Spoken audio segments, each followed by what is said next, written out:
मलकापूरला ultra modern शहर करण्याच्या दृष्टिकोनाने आराखडा आखायची सुरुवात आम्ही केली.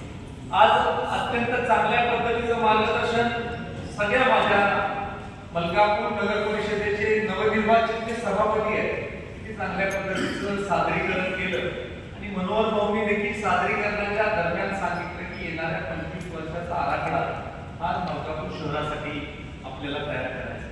खरं तर 24/7 आपली नळ पाणी पुरवठा योजना ही देशामध्ये गाजलेली योजना. देशामधनं अनेक लोक येऊन आपली 24/7 पाणी पुरवठा योजना पाहून गेलेले होते.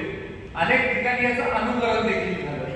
पण आज लोकसंख्या ज्या झपाट्याने आपल्या मलकापूर शहरामध्ये वाढते त्याचा विचार आपण जर का केला तर ह्या योजनेचा विस्तार देखील आता आपल्याला करणं गरजेचं आहे. 2011 ची जनगणना ज्यावेळेस झाली त्यावेळेला मलकापूरची लोकसंख्या 31,000 होती आणि आज आपण जर का बघितलं तर अंदाजे मलकापूरची लोकसंख्या 50,000पेक्षा जास्त आहे.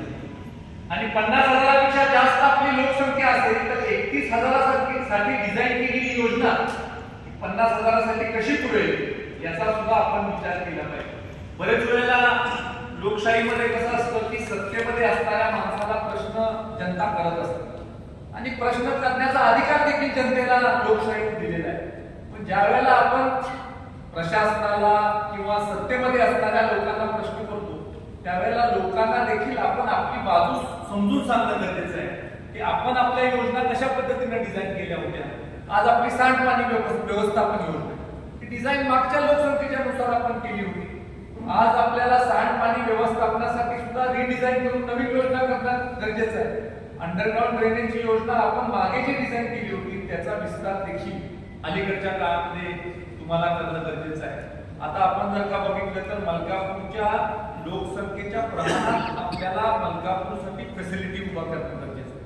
मग रस्त्याची असेल, ओपन काही गटर्स काही ठिकाणी असतील, पाणी जाण्यासाठी ती असेल, अंडरग्राउंड ड्रेनेजचं आता तुम्हाला इतकं व्यवस्थित नियोजन करायला लागणार आहे की अंडरग्राउंड ड्रेनेजची व्यवस्था पुढच्या 25 वर्षाचं त्याच्यामध्ये अनालिसिस करून लोकसंख्या वाढीचं आपल्याला त्या पद्धतीनं तितकी मोठी योजना ही अंडरग्राउंड ड्रेनेजसाठी करावी लागणार.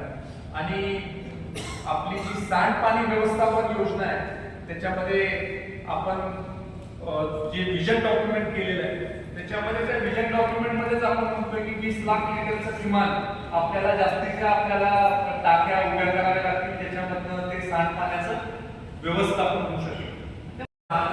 एक रस्ता जो आपल्या देगवाडी फाट्यापासून बैल बाजार रोड पर्यंत जोडणारा रस्ता ज्याचं ऍक्विजिशन मागच्या काळामध्ये झालं होतं त्या रस्त्याला सार्वजनिक बांधकाम खात्याच्या माध्यमातून 10 कोटी रुपयाची रक्कम ही आपण मलकापूर नगर परिषदेला उपलब्ध करून दिलेली आहे.